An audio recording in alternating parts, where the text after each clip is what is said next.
Jésus, tu es élevé au-dessus de tout. Jésus, Jésus, Jésus. Des Apôtres, chapitre 1, verset 8. Acte 1, 8.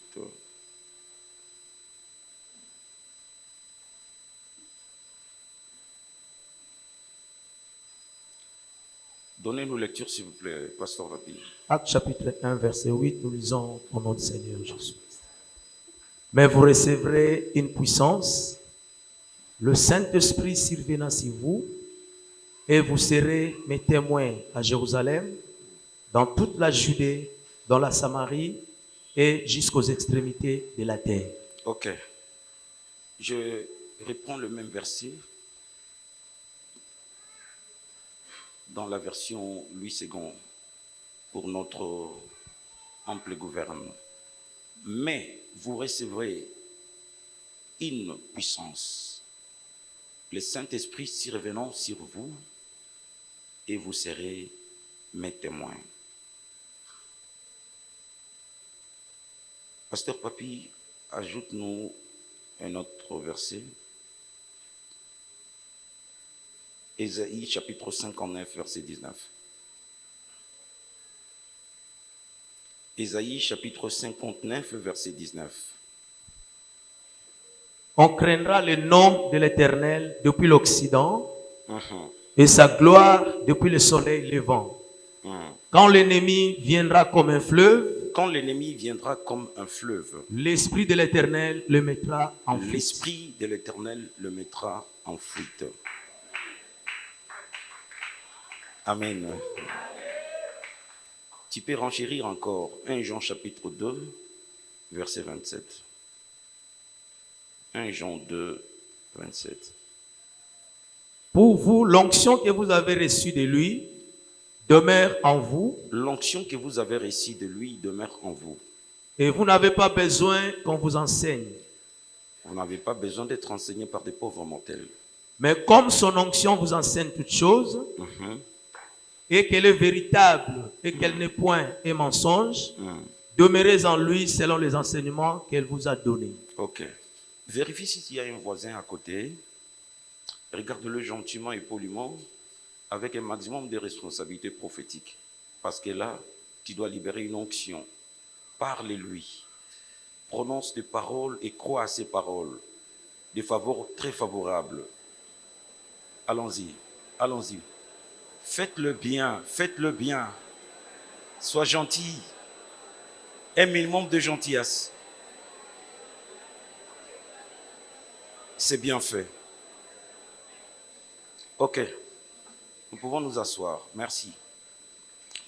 Bien-aimés frères et sœurs, comme vous le savez aussi bien que moi, nous avons baptisé cette année, l'année 2024, l'année des règnes, de puissance et de la gloire. Ce n'est pas un simple verbiage, ce n'est pas un simple slogan. Ma prière et ma conviction, la plus pressante, est que le Seigneur puisse aider tout un chacun de nous à expérimenter la quintessence de cette thématique, que ça quitte le monde de la rhétorique, que ça devienne factuel, réel.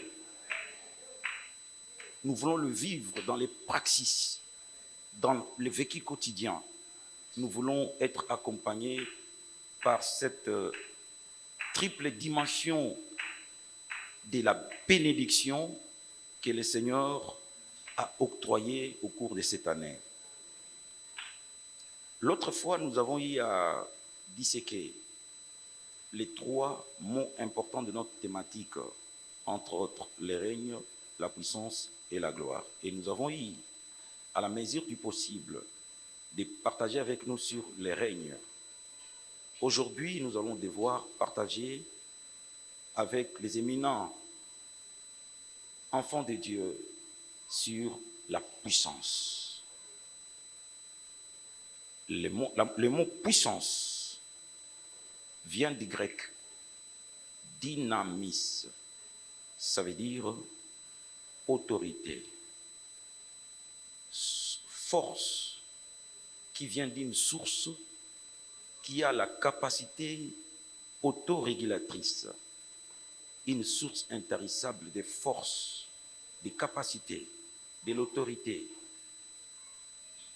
de la capacité inhabituelle de faire des choses au-delà de la mesure normale. La capacité de faire les choses outre mesure normale. C'est ce que nous appelons la puissance. Dans la prière que j'avais appelée l'autre fois les pater, que nous avons l'habitude d'appeler notre Père qui est aux cieux, Jésus a dit, dites à Dieu, que ton règne vienne, que ta volonté soit faite sur la terre comme au ciel. Et il sanctionne cette prière par cette phrase, car c'est à toi qu'appartient au siècle des siècles la puissance, le règne, la puissance et la gloire. La puissance a une adresse. La puissance a une propriété. A un propriétaire, allais-je dire. La prière, la puissance appartient à Dieu. Mais quand Dieu remplit sa part des contrats, parce que nous sommes dans un deal, mais aussi dans un duel avec Dieu, par le baptême du Saint-Esprit, nous devenons participants à la nature divine.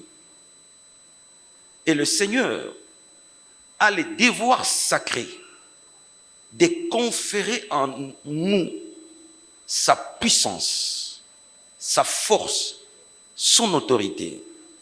Pourquoi? Parce que nous sommes dans une alliance diathéquée. C'est une alliance entre père et fils. Par la mort d'un père, le fils entre en possession de l'héritage.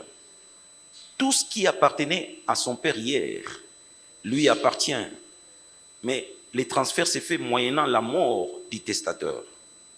Vous comprenez que sur la croix, Jésus, le Verbe incarné, la parole incarnée, Dieu parmi les hommes, il a payé de son sang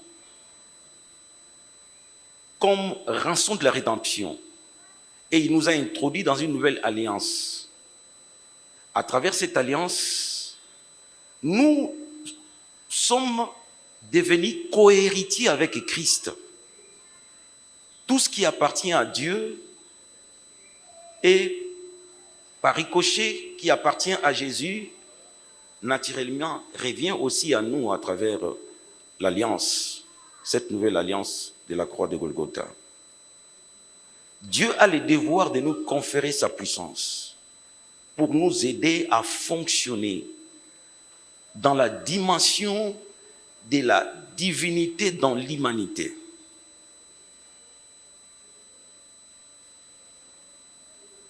Le verset que le pasteur Papi nous a lu, c'est un testament verbal. C'est la toute dernière parole que Christ a prononcée avant de quitter le monde, avant de monter sur la montagne des Oliviers.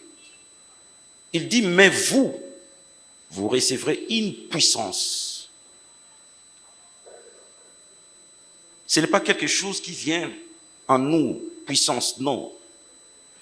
Mais vous recevrez une puissance. Suivez mon regard. Vous allez donc comprendre que c'est une conséquence logique de ce qui doit advenir, ce que je dois lire maintenant. Le Saint-Esprit survenant sur vous, et vous serez mes témoins. C'est-à-dire, le Saint-Esprit survient sur nous, nous recevons la puissance.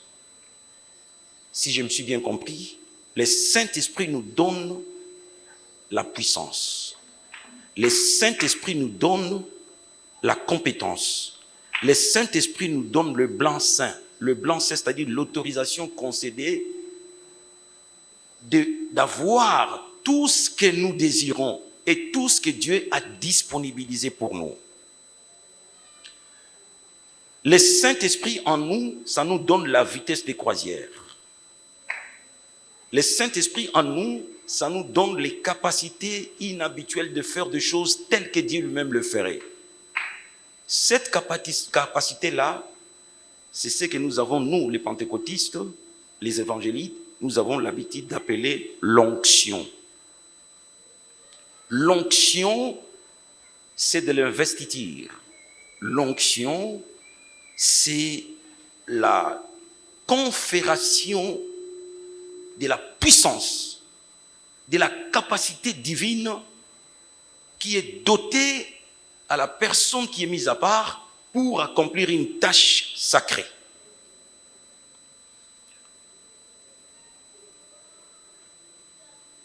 Le vendredi passé, le pasteur Paty nous a rappelé un verset très important que je me sens obligé de le répéter pour nous tous. Nous sommes dans Éphésiens chapitre 1. Écoutez la prière de l'apôtre Paul, verset 17. Verset 16. Je ne cesse de rendre grâce pour vous, faisant mention de vous dans mes prières. Donc chaque fois que je prie, je fais mention de vous. Mais je demande quoi, moi Paul, pour vous?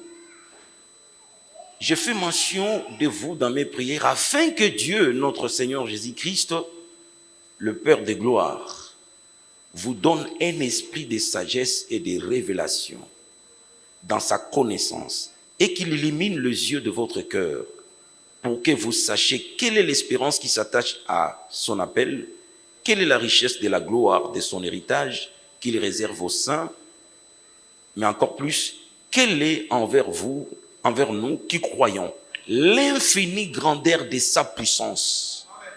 On parle de sa puissance, mais pas n'importe laquelle. L'infinie grandeur de sa puissance. Notre Dieu est incommensurablement puissant. On ne peut pas quantifier cette puissance. On ne peut que la qualifier à la mesure de la lumière, de la révélation que nous avons reçue. Et c'est manifestant avec efficacité par la vertu de sa force qu'il a déployée en Christ en les résistant de mort, en les faisant asseoir à sa droite dans le lieu céleste. Amen. Notre Dieu a une puissance incommensurable. La prière de l'apôtre Paul, que nous puissions être conscients de cette dotation, que nous puissions être conscients de ces privilèges que nous avons réussi de recevoir de la part du Seigneur une portion. Parce que la seule personne qui a reçu l'Esprit sans mesure, c'était Christ. Une portion de grâce, le Saint-Esprit travaillant en nous. Et l'onction, c'est la mesure de la grâce impartie dans chacun de nous pour nous aider à accomplir la mission. Est-ce que je me fais comprendre? Amen. Vous êtes avec moi? Quelqu'un me suit? Bien-aimés frères et sœurs, l'apôtre Paul prie pour que nous soyons conscients que ce que nous cherchons ailleurs, nous l'avons déjà. Par la vertu du Saint-Esprit, Dieu nous a dotés de toutes les capacités requises, non seulement pour accomplir la mission, mais aussi pour nous lui représenter valablement comme des ambassadeurs plénipotentiaires. C'est très important.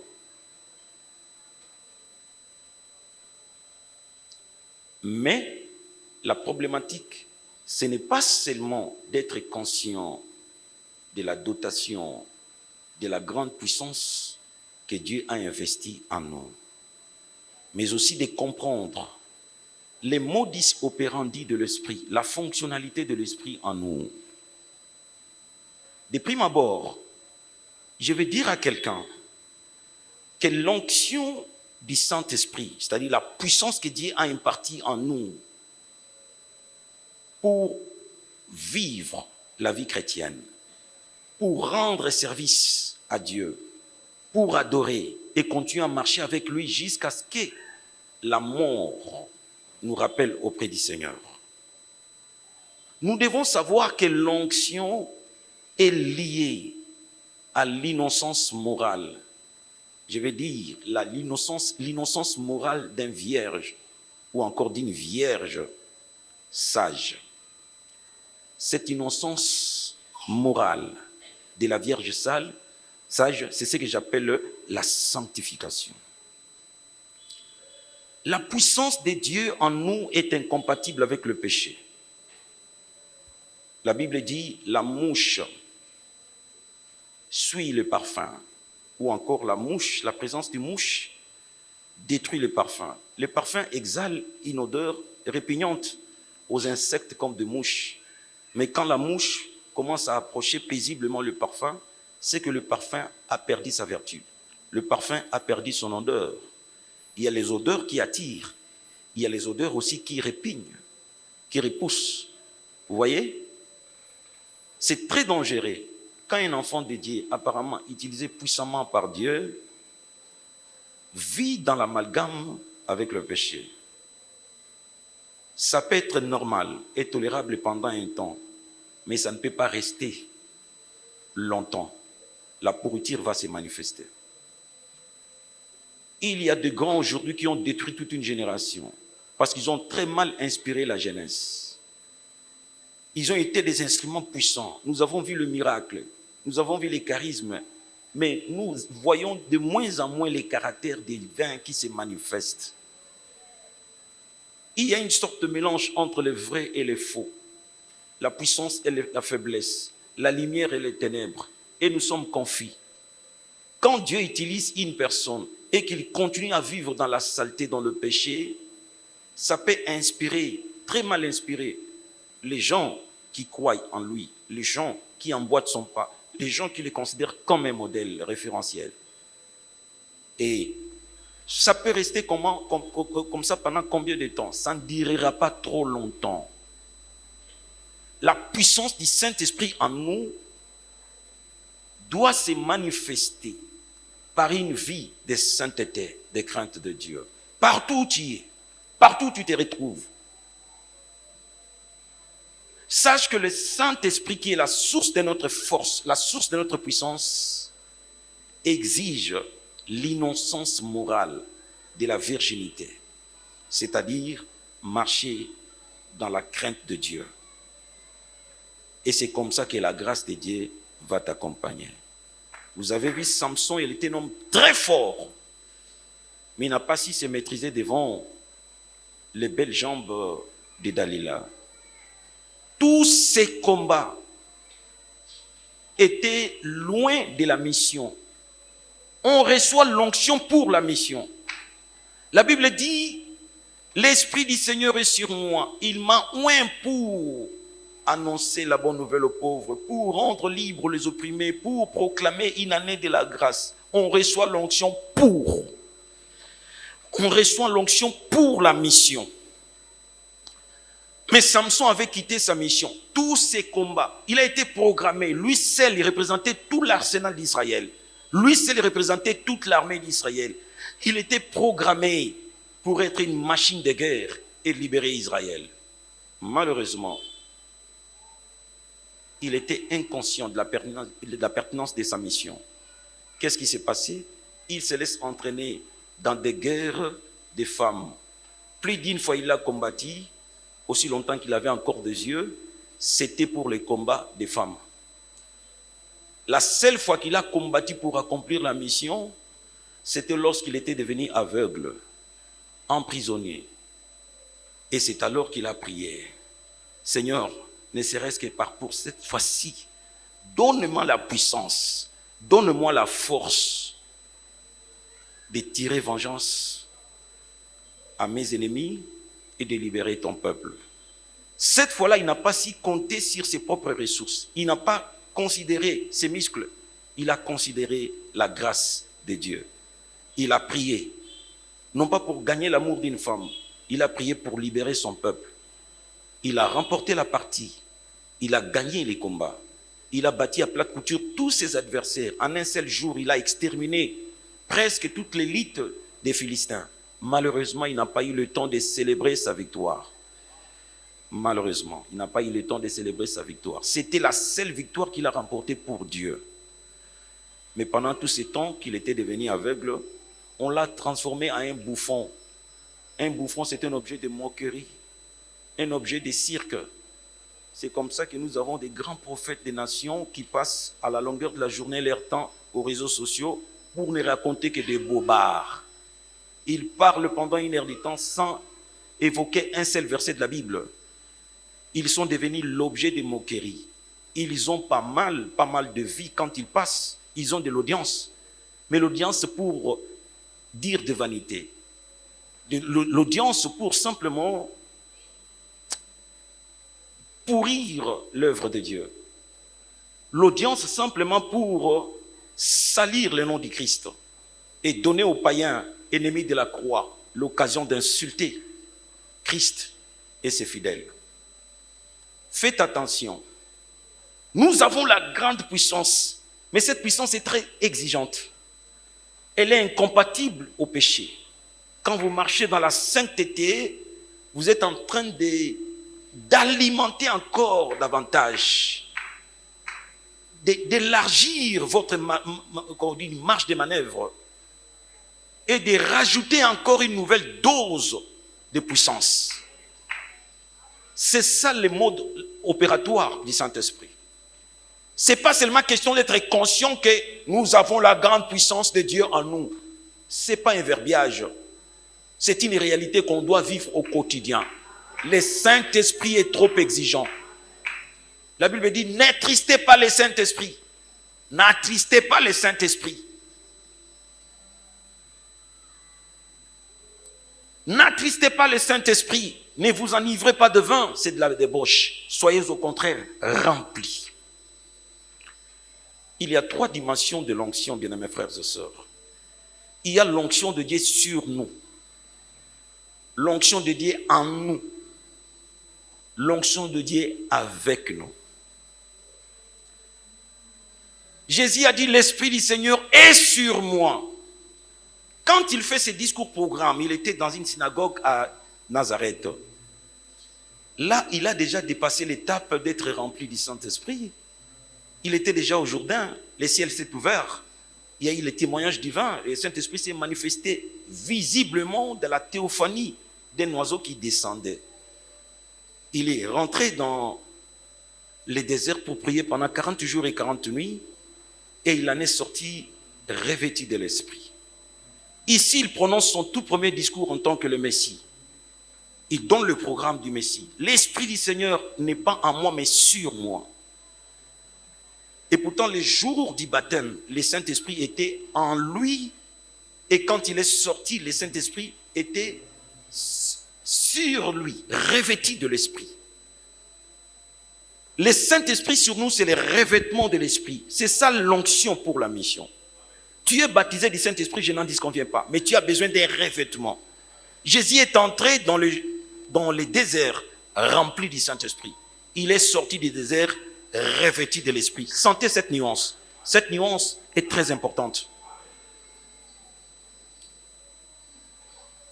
L'Esprit sur nous, c'est l'onction qui nous accompagne. Mais le verset que nous avons lu ensemble, dans Actes chapitre 1, verset 8.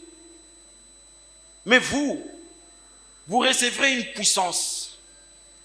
Le Saint-Esprit survenant en vous, pas sur vous, en vous. Jésus avait dit, l'Esprit est sur moi. Maintenant, le Saint-Esprit survenant en vous. L'onction intérieure. Nous l'avons tous lors du baptême de la régénération, lors de la nouvelle naissance. La Bible dit dans 1 Jean 2, 20,27. Vous n'avez pas besoin d'être enseigné par des hommes. L'onction de Dieu en vous. L'onction que vous avez reçue en vous. Ça, c'est l'onction intérieure. Tout enfant de Dieu, pasteur ou non pasteur, fidèle d'un seul jour, le tout premier jour où tu as reçu le Seigneur, tu as l'onction de Dieu. Cette onction est intérieure. Ça nous donne la capacité inhabituelle de comprendre autrement l'Écriture. On peut lire la Bible, entre les deux lignes, tu vois des choses que les gens ne voient pas. Le Seigneur parle une fois, mais toi tu entends deux fois. Voilà pourquoi on dit on n'avait plus besoin d'être enseigné par des hommes. Non, on ne veut pas écarter la logique d'entendre la parole de Dieu être édifiée par des frères et sœurs comme nous. Non, non, non, loin de là. Le Saint-Esprit veut dire simplement que l'onction vous donne la capacité d'écouter autrement, de voir autrement et de comprendre au-delà de la compréhension humaine. David a dit, le Seigneur parle une fois, mais moi j'entends deux fois. C'est quoi? C'est l'onction intérieure. Le jargon chrétien n'est pas compris par tout le monde. C'est comme un son de la trompette qui ne peut être compris que par les gens qui sont dans l'alliance avec Dieu. Le Saint-Esprit va t'aider à bien comprendre le message, à bien comprendre la parole de Dieu, à avoir la conviction d'abandonner une chose ou de faire une autre chose. Parce que la sanctification, ce n'est pas l'ensemble des permissions et des interdictions. Tous les péchés ne sont pas écrits dans la Bible, mais le Saint-Esprit va te convaincre que ça, ce que tu veux faire là, ce n'est pas bien. Vous comprenez? Le Saint-Esprit va te parler. C'est cette puissance intérieure que nous avons de vaincre le péché,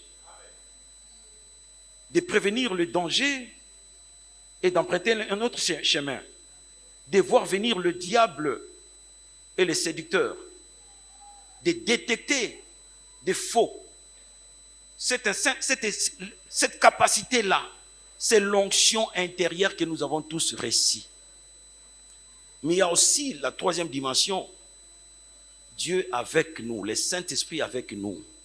La Bible dit, lorsque l'ennemi s'avancera comme un fleuve impétueux, l'Esprit de l'Éternel le mettra en fuite. L'onction de l'environnement. Un enfant de Dieu rempli du Saint-Esprit, c'est une arche ambulante. C'est une caisse sacrée. Partout où il est, il influence son environnement. Partout où il se retrouve, il influence son environnement. Attention, je peux venir avec mon onction, je vous prêche, mais je peux aussi bénéficier de l'onction de l'environnement. La grâce qui se trouve dans le lieu où je me retrouve. Amen. Voilà pourquoi les intercesseurs, nous devons aussi prier pour sanctifier cet endroit. Prier pour préparer nos cultes, afin qu'il y ait une onction tout à fait particulière pour ce qu'il a. Parce que chaque culte a un côté mystique. Chaque culte est particulier. Chaque culte a son onction. Vous comprenez, bien-aimés? Quand on prie pour le culte, c'est-à-dire on veut aussi que l'onction puisse quadriller l'environnement. C'est très important. Amen. Alors, pour l'onction que nous avons reçue, qui va nous accompagner au cours de cette année, nous devons non seulement en être conscients, mais aussi nous devons respecter les codes de la bonne conduite, les modus operandi du Saint-Esprit. Marcher toujours dans l'innocence par rapport au péché. Craignez Dieu et aimez Dieu.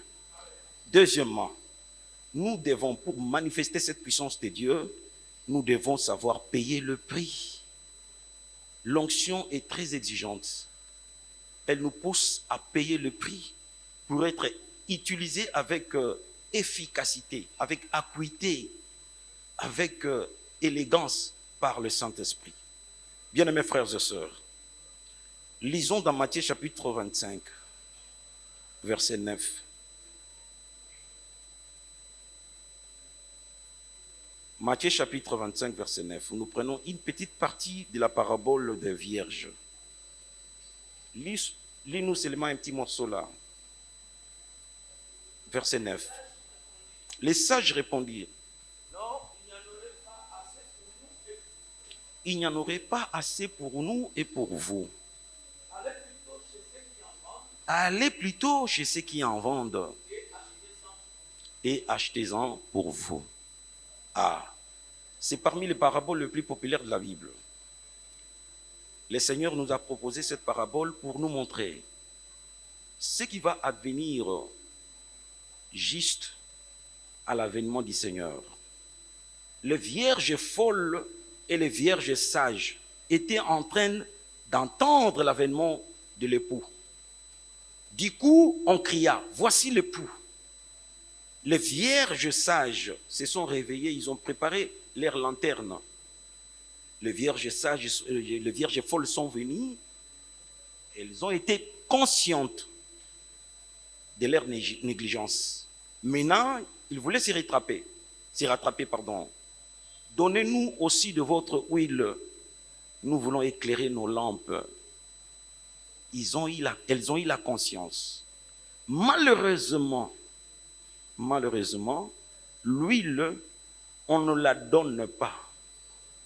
L'huile, on l'achète. Ils avaient besoin qu'on leur donne de l'huile gratuitement.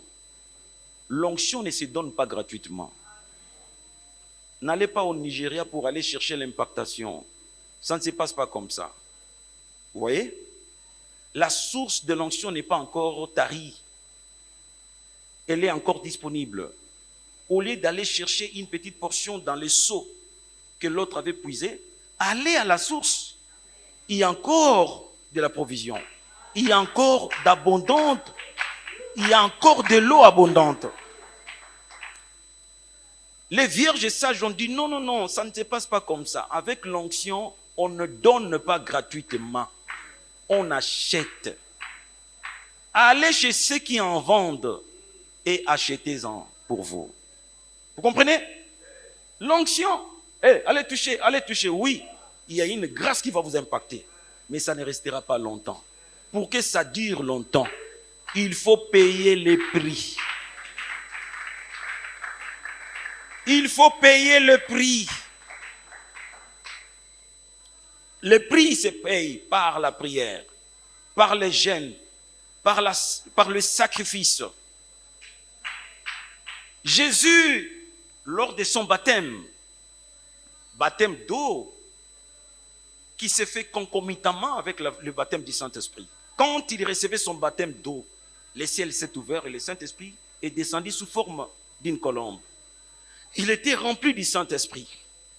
Mais la Bible dit, le Saint-Esprit l'a mené au désert. Et il a accrédité l'épreuve pendant 40 jours, 40 nuits. La Bible dit que le Saint-Esprit l'a amené dans le désert pour être tenté. Donc le Saint-Esprit était conscient que je l'amène dans un lieu désertique pour lui donner l'occasion d'être encore rempli davantage au point d'être survêtu. 40 jours et 40 nuits de preuve. 40 jours et 40 nuits de jeûne. Jésus est entré, rempli, il est sorti, revêtu. C'est ça le principe, frère. Respectons le principe. Nous voulons être utilisés comme notre Seigneur Jésus. Emboîtons les pas. Il nous a indiqué le chemin. Voici la voie. Il faut aller dans le désert. Payer le prix par le jeûne et par la prière. Prenez assez de temps de prier. Prenez assez de temps de jeûner. Et vous verrez dans la suite des temps comment Dieu va vous utiliser. Nous, la génération des Chancelo Kopamba, nous sommes trop paresseux et nous voulons posséder avec trop de facilité sans payer le prix. Ça ne marche pas comme ça. Savoir payer le prix. Rester longtemps par des veillées de prière. Ne dors pas comme monsieur tout le monde. Ne mange pas comme monsieur tout le monde. Ne prie pas comme monsieur tout le monde. Quand vous êtes conscient de la pertinence de votre mission, changez votre emploi du temps. Changez votre manière de vivre avec les gens. Prenez beaucoup plus de temps de la solitude devant la présence de Dieu. Je ne suis pas prophète pour vous dire que dans les jours qui viennent, les gens vont s'étonner de ce qui va se passer dans ta vie. On n'ira même plus loin pour dire que vous avez touché à la magie. Voilà. Parce que les hommes simples jugent gratuitement et donnent des cartons rouges gratuitement sans maîtriser les contours de ce qui est arrivé. Bien-aimés frères et sœurs, je vous parle avec mon cœur. Et je sais de quoi je parle. Prenons le temps de passer des moments et des moments devant la présence de Dieu. Prenons le temps aussi de payer le prix. Ça ne peut pas égaler le prix qui a été payé sur la croix du Calvaire. Mais ça, tu le fais pour toi, pour que la dose de l'huile puisse augmenter. Prenez du temps, priez, encore et toujours, et vous allez voir. Amen. Jésus a conduit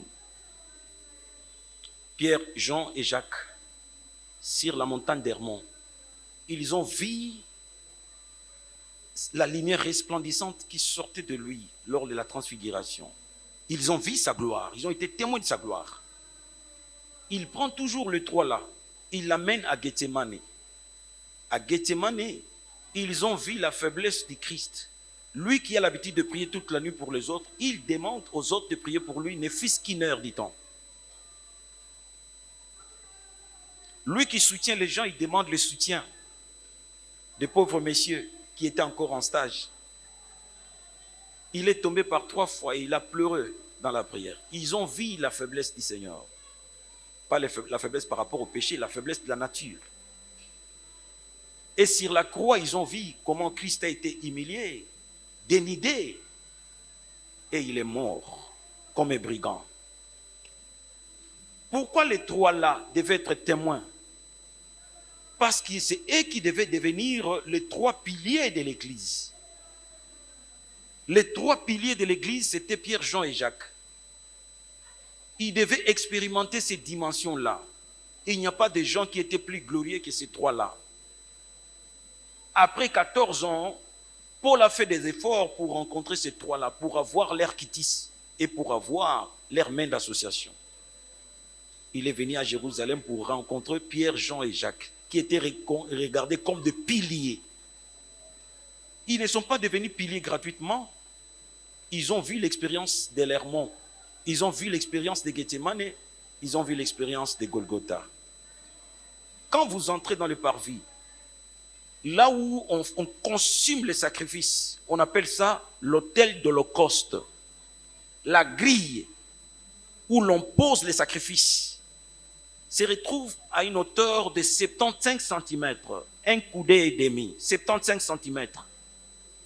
Quand vous entrez dans le lieu saint, la table de pain de proposition qui porte les 12 pains superposés, qui représentent le peuple de Dieu devant Dieu, la hauteur jusqu'au rebord de la table, c'est 75 cm. Quand vous entrez dans les lieux très saints, où se trouvait l'arche de Dieu, là où il y avait le propitiatoire, les couvercles, la hauteur est de 75 cm. Ça veut dire quoi? Les degrés de la souffrance dans l'épreuve, dans les jeûnes, dans les sacrifices, est égal aussi au degré ou à la hauteur de la considération devant les yeux de Dieu, est aussi égal au degré de la gloire dans les lieux très saints. Nous voulons être utilisés, c'est bien. Est-ce que nous avons payé le prix sur l'autel de l'Holocauste? Est-ce que quand la lumière du chandelier luise dans le temple, ça nous prend facilement parce que nous sommes dans la même hauteur? Est-ce que nous sommes considérés devant la présence de Dieu comme non seulement des enfants de Dieu, mais des amis de Dieu, pour que nous puissions participer à sa gloire? Nous voulons la gloire. Cette année, c'est une année de puissance. Amen. Augmente la dose de la prière. Augmente la dose des sacrifices. Et tu verras. Amen, enfant de Dieu. Savoir payer le prix. Noé a travaillé 100 ans de sacrifices. Chaque jour, il travaillait. Les gens l'ont traité d'un fou, d'un raté. Ses contemporains ne l'ont pas compris. Comment un bateau, un paquebot de 150 mètres de longueur, de 30 mètres de hauteur, de 50 mètres de largeur, comment ces bateaux-là peuvent se déplacer? Parce qu'il n'y a pas d'eau. Mais Dieu, pour justifier son serviteur, après 100 ans, il n'a pas seulement ouvert les écluses du ciel, il a aussi ouvert la bouche de la terre. L'eau a jailli. L'eau n'a pas seulement tombé, l'eau a jailli aussi. Et les bateaux ont flotté. Frères et sœurs, avant 100 ans, les gens se moquaient de Noé. Mais après 100 ans d'obéissance, Noé était à mesure de dire à l'éléphant, éléphant viens, tu entres là-bas.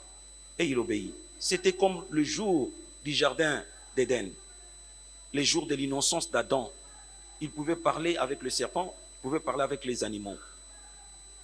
En ces jours-là, Noé a eu la capacité inhabituelle de parler avec les animaux. Il les a appelés gentiment et les a introduits dans l'arche. C'était trop facile pour lui, mais c'était trop difficile à ses contemporains de digérer cela. Ce n'était plus normal. On pouvait lui traiter de tout nom. Voilà. Nous sommes trop pressés pour donner des cartons rouges et cartons jaunes. Mais nous n'avons pas les yeux pour voir quelqu'un qui est en train de moisir dans la souffrance pour chercher la face de Dieu. Quand il va à Badara, quand il va à Mangengenge, quand il va à Luzizila pour chercher la face de Dieu, ça on ne compte pas. Quand les résultats escomptés du travail qui a été fait dans les secrets, dans le privé, commencent à se manifester, on dit voilà il a touché. Voilà il a touché. Avec le maigre salaire que nous avons, on ne peut pas nouer les deux bouts de mois facilement. Je vous dis, on a besoin de l'onction. L'onction de la grâce. Avec les temps qui courent, c'est difficile de vivre bien, de manger, de se vêtir, de payer le loyer avec le salaire. Ça ne suffit toujours pas. Bon, il y a des gens qui ont un bon salaire. Je parle d'une manière générale. Tu as besoin d'une grâce spéciale. Tu as besoin de l'onction. Cette année, sois un homme puissant.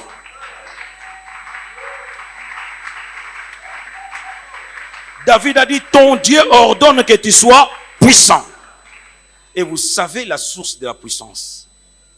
Côtoyons Dieu au quotidien. Côtoyons Dieu. Passons des heures et des heures. Payons le prix de la prière. Et tu verras comment est-ce que les choses vont changer dans ta vie. Amen. Les vierges et sages avaient prévu. Voilà la troisième chose, bien-aimés frères. Prévoir et pourvoir l'onction au quotidien. Papi,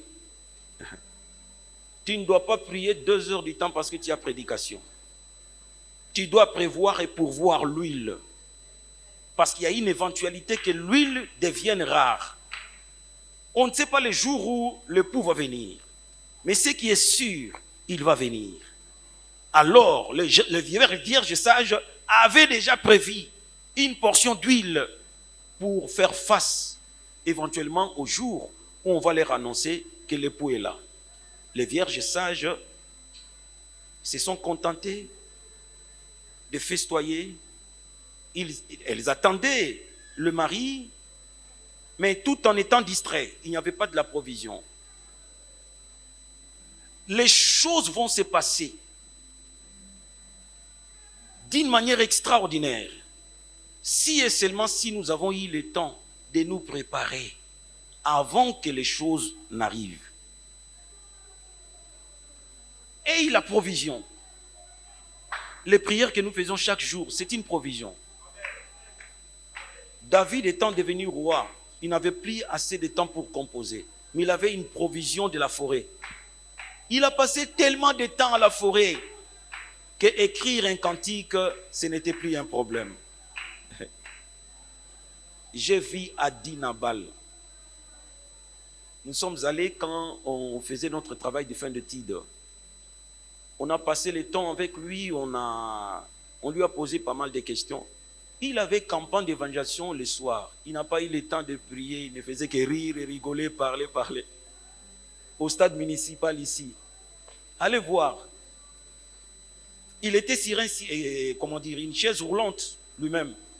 Mais il faut voir les spectacles, comment les paralytiques marchaient. Et pourtant, il a passé avec nous à la longueur de la journée tout le temps de discuter, de rire, de rigoler. Je ne l'ai pas vu prier, mais il avait une provision en lui. L'huile que les vierges sages ont utilisée ces jours-là, ce n'est pas l'huile achetée le même jour. C'était l'huile préservée. L'huile conservée. Amen. Prépare-toi à la rencontre du jour de ta visitation. Et cette année, Dieu va visiter quelqu'un parmi nous. Ça, je le crois et je le confesse au maximum de ma force. Oui, bien-aimé. L'interprétation du songe, c'est ce qui a fait de Joseph l'homme le plus important de l'Égypte. Il a interprété les songes du roi. Lui-même a fait plus de des songes à la dimension prophétique. Mais il n'a pas si interprété. Il lui manquait une clé. La clé, c'était quoi? La prison. La souffrance de la prison. C'est dans la prison qu'il a acquis la capacité d'interpréter les songes. Et il a commencé déjà à interpréter plus de 2 fois les songes de les chansons et du panetier du roi. Le jour où Dieu lui a donné l'opportunité de rencontrer le roi, les dons n'ont pas commencé à fonctionner ce jour-là. Les dons ont commencé à fonctionner depuis la prison. Il a servi le roi et du coup, sa vie a changé. Prenons le temps de nous préparer, de prier, de prier, de prier. Dans les 365 jours de l'année, il y aura un jour, ça sera un jour normal, où le soleil sera toujours naturel. La lumière, ce n'est pas de la couleur bleue, ce jour-là. Ce n'est pas un jour de 25 heures, c'est un jour de 24 heures. Mais ça sera un jour inhabituel.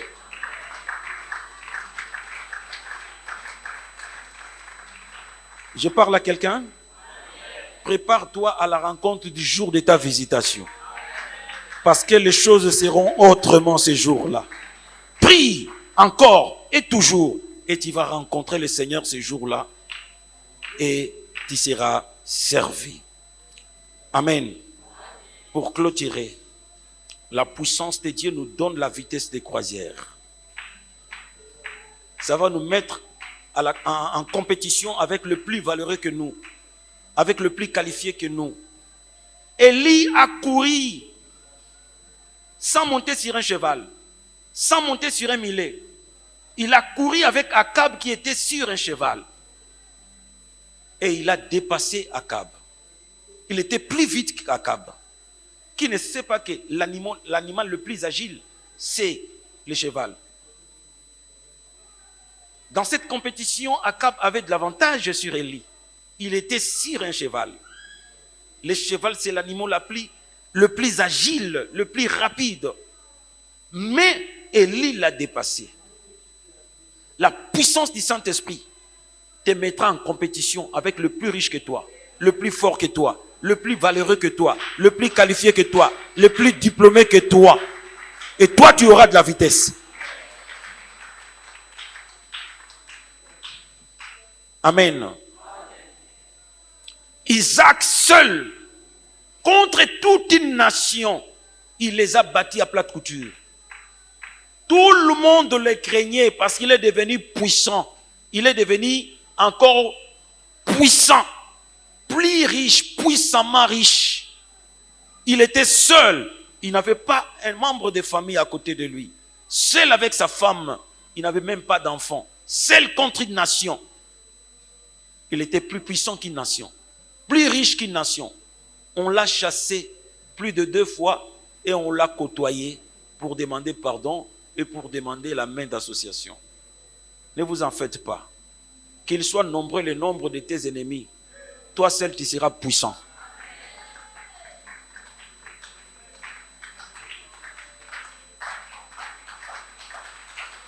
Toi seul tu seras puissant. Contre tous les sorciers du quartier, contre tous les sorciers dans le travail, contre tous les sorciers de l'école, toi seul, tu seras plus puissant et plus supérieur qu'eux. Est-ce que je dis quelque chose à quelqu'un? L'année de puissance, et il faut chercher la puissance. Une fois tu es rempli de la puissance du Saint-Esprit, tu auras une vitesse extraordinaire. Tu peux dépasser même les aînés. Tu peux dépasser les gens qui t'ont précédé. Tu peux dépasser les plus qualifiés. Toi seul, Dieu peut le faire. On est venu arrêter Jésus. On a envoyé des gendarmes, les gendarmes du Sanhédrin. On les appelait à l'époque les huissiers. Ils sont venus arrêter Jésus. Ils ont trouvé Jésus en pleine prédication.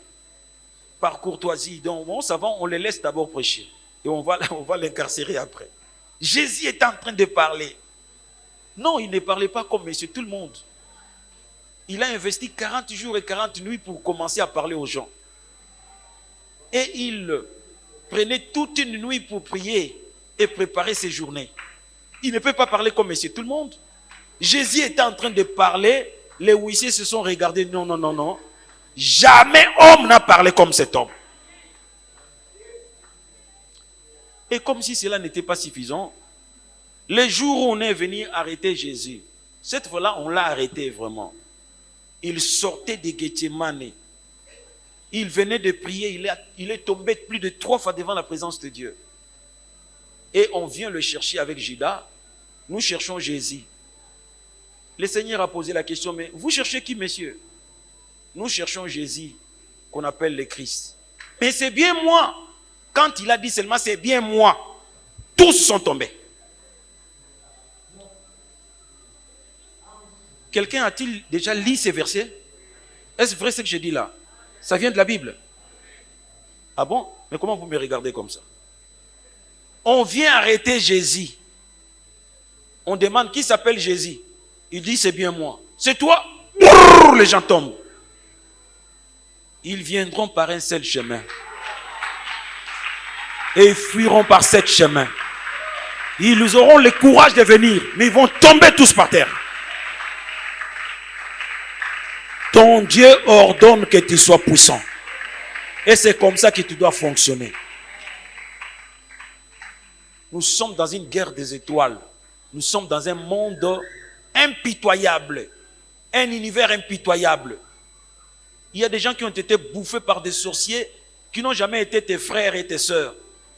Mais ils te combattent chaque jour avec la hargne de te vaincre, avec la haine viscérale de te voir souffrir. Et toi, tu ne dois pas rester les mains croisées. Lève-toi, sois puissant. Amen. Cette année, nous allons fonctionner avec la puissance du Saint-Esprit. Jésus a prié toute la nuit. Et le matin, il cherchait à rejoindre ses frères. Il a trouvé la barque qui est déjà passée de l'autre côté.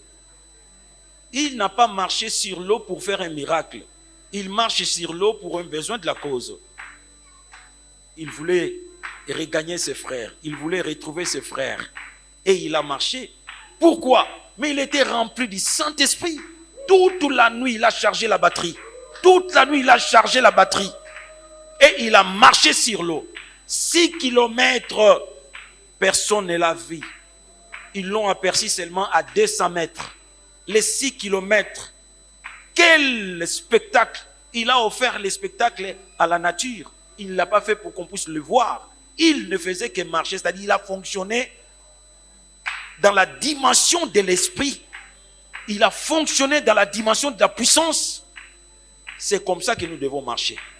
Cette année, nous marcherons sur les eaux. Amen. Là où les gens tombent, nous allons passer. Là où les gens chavirent, nous allons passer. Dieu mettra les bétons dans l'eau. Pendant que d'autres tombent par-ci, par-là, toi tu continues à avancer. Tu avanceras. Pourquoi? Parce que ton Dieu ordonne que tu sois puissant. D'ores et déjà, mets ça dans ta conscience. Tu n'es pas messie n'importe qui. Tu es un ambassadeur plénipotentiaire de Dieu. Tu as été investi de la puissance céleste. Un sorcier ne doit pas te faire peur. Tu comprends? Tu vas vivre non pas par ton salaire, mais par la grâce. Les gens vont s'étonner. Ils travaillent où? Ils travaillent au département de la prière. travaille au département de l'onction. Il travaille au département de l'onction. Prie. Prie. Tu n'as pas de soutien, mais Dieu va te soutenir. Tu comptes trop sur ton chef. Un jour, il peut se réveiller, il change d'humeur. Ce n'est qu'un pauvre mortel. Ne compte pas sur ton chef. Compte sur le roi des rois et le seigneur des seigneurs. Sois puissant. On peut te haïr, mais on ne peut pas te mettre de côté parce qu'on n'a que toi. Tu es la personne la plus qualifiée en ce domaine-là. N'aie pas peur. Sois puissant. Tu seras admis dans un carré fermé. Non pas parce que tu es le frère ou le cousin du chef, mais parce que Dieu t'a qualifié. Tu es le meilleur. On n'a pas une autre personne que toi. On peut te haïr, mais on n'a pas d'autre choix. On aura seulement besoin de toi. Parce que tu es puissant. Sois puissamment investi et fonctionne dans cette dimension-là. Amen, peuple de Dieu. Voilà. Un homme de Dieu qui a commencé son ministère. La première parole qu'il a prononcée, l'Esprit du Seigneur est sur moi. La dernière parole qu'il a prononcée, Tétélestai, tout est parfaitement accompli. La première fois qu'il a parlé, quand il sortait du désert, il a dit l'Esprit du Seigneur est sur moi. La dernière fois qu'il a parlé, quand il quittait ce monde, il a dit tout est accompli. 33 ans seulement. Une vie courte. 33 ans à la fleur d'âge. Il peut avoir l'audace de dire j'ai tout fait. J'ai tout fait. Pourquoi? La puissance donne la vitesse. Un enfant de 33 ans, il a tout fait. Les vieillards comme nous, on a encore des choses à faire. Parce qu'un enfant de 33 ans, c'est mon fils par rapport à mon âge. Mais j'ai encore des choses que je n'ai pas encore accomplies. Plaise à Dieu de me remplir de son onction, que je puisse avoir une vitesse de croisière, que j'aille vite, que j'accomplisse tout ce qu'il faille, que Dieu m'aide à remplir ma part des contrats, à accomplir tout ce qu'il m'a confié comme mission. Au cours de cette année, je vais le répéter, pour terminer mon propos, marche dans la puissance. Marche dans la puissance. Et tu verras que tu ne seras pas un homme ordinaire. Tu vas accéder à des privilèges qui n'est pas à la portée de monsieur tout le monde. Tu vas pénétrer des cercles hermétiquement fermés à une certaine catégorie de la population. Il y a des cercles hermétiquement fermés à une catégorie de familles nobles, des familles bourgeoises, des familles connues. Il y a des cercles qui sont fermés pour ces gens-là. Au cours de cette année, je me tiens devant cette chaire pour dire à mon frère, pour dire à ma sœur, aussi longtemps que tu seras connecté à la puissance de Dieu, aussi longtemps que tu seras investi de la puissance de Dieu, tu vas étonner plus d'une personne par des résultats que tu vas récolter au cours de cette année. Sois un homme puissant.